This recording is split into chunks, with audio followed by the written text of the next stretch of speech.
Alright, magandang araw mga taga Davao, mga kabayan no, sa ibang bansa, buong mundo.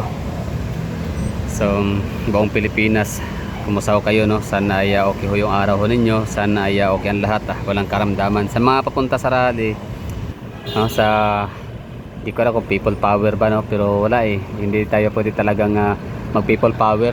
Gawa nung magiging mitsa ho yan para mag-declare sila ng martial law, edi lalo tayo mawawala ng pag-asa. Samantalang kung ano lang, tahimik lang like para sa corruption no, kay Martin Romualdez, sa mga congressman, kongresista. So at least hindi makakagulo no, no to violent no, violence, para hindi tayo magkaroon ng ano, ng martial law. So delikado yun, mas worse, mas delikado. Kaya antay na tayo hanggang 2028, laban lang. Anyway, so Davao City, andito ako ngayon nakatayo sa may JP Laurel Avenue, to be exact, Gaisano Mall of Davao. Ayan. Isa sa pinakalumang Gaisano Mall, isa sa pinakalumang shopping mall sa Davao City, and isa sa pinakamalaki na rin. So we are facing bahada pa din no? So yung mga nakita nating mga gusali dyan ay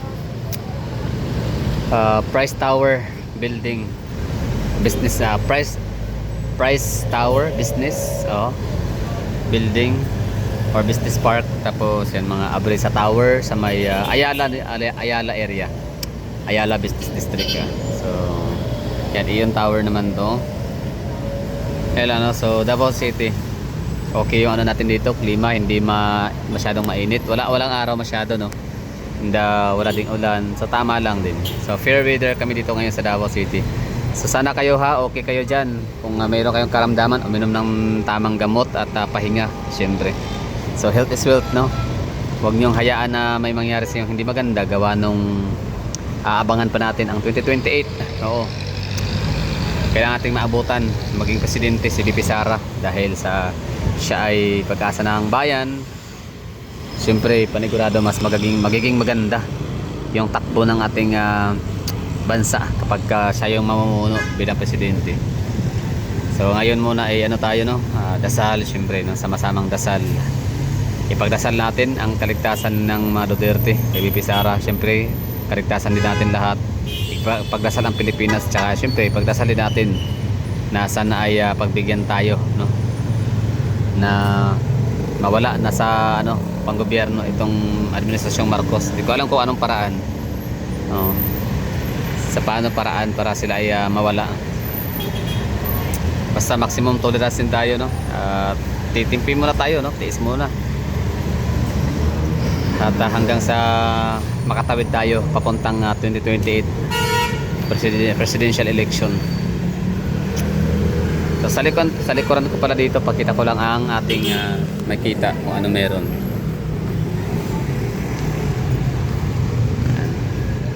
So yan ay parang blood center. So ito naman Ateneo de Davao University, Misachera, ay wait, ito pala Misachera Condominium. Ito naman ang Vivaldi Residences, so downtown area ng Davao City. So itong shopping mall na to dito ay walking distance lang papuntang Rojas Avenue o Rojas Night Market. Kumbaga pagkatapos yung mag-shopping, mag-malling dito sa Gaisano Mall of Davao, lakad na lang papuntang Rojas Night Market. So kung kayo pupunta ng Davao City, so yun po yung pinaka advice or isa sa pinaka recommended na mga destination dito sa Davao City na walking distance lang. So Gaisano Mall of Davao ay must visit mall sa Davao, kasi isa nga to sa pinakamalaki at lumang shopping mall sa Davao. Ayun ha, so mga taga Davao, chill lang tayo, tuloy lang sa buhay, tuloy lang sa trabaho. Darating yung araw no, magiging okay rin lahat. Ngingitaan din tayo ng langit. So kumusta kayo dyan no, lugar niyo? Parang meron yatang 'di ba nabubuong bagyo bandang Aurora, no? Northern East, Northeast part of the Philippines.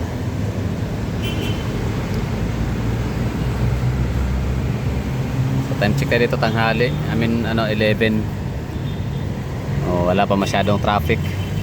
Hindi pa siya peak hour. I mean, di ba peak hour naman na dapat, pero kahit siya. Oy, si Kuya G-walking. Although wala naman nakalagay na bawal tumawid, pero the moment na mayroon nakalagay na barrier, no, dapat siya. Ibig sabihin ho yan ay bawal tumawid kasi meron namang tulay. So Friday today.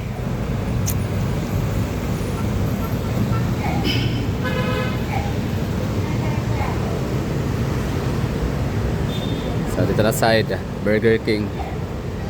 Meron kaming bakanting lote pa dito sa Davao, napakadami, no, gaya nito na maaring mga gagawin ng yan, mga opisina, building, establishments, restaurants, bangko or condominium, BPO. So yun lang ha, Davao City. Medyo lang, chill muna ang taga Davao. At pagbalita ko, parang meron yata yung gaganapin sa Rizal Park ditong September 21. So magiging correspondence tayo dito sa Davao City, no? So may mga rally sa Kamaynilaan, meron din sa Cebu, CDO, Bohol. So dito sa Davao meron din. So natin yan, i-cover natin para meron tayong mahatid na kahit paano ganap event, no? Paanong mga happenings dito sa Davao City sa araw na yan, September 21.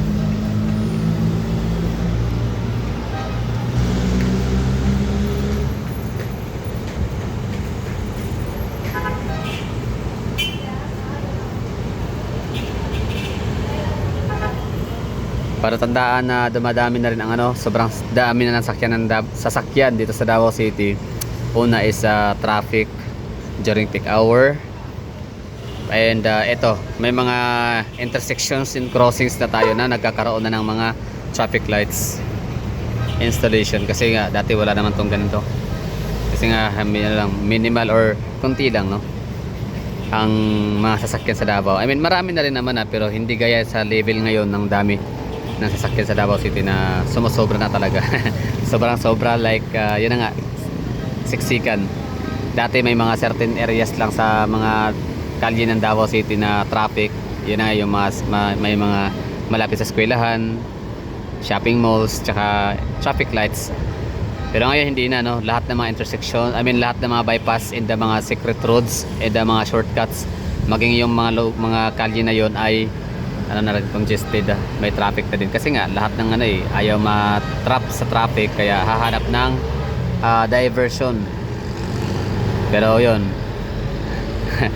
traffic din pala lahat. Anyway, so yun lang ha, maraming thank you. Pinakita ko lang Davao City, September 19 tanghali dito sa may GP Laurel Avenue, particular sa may Gaisano Mall of Davao.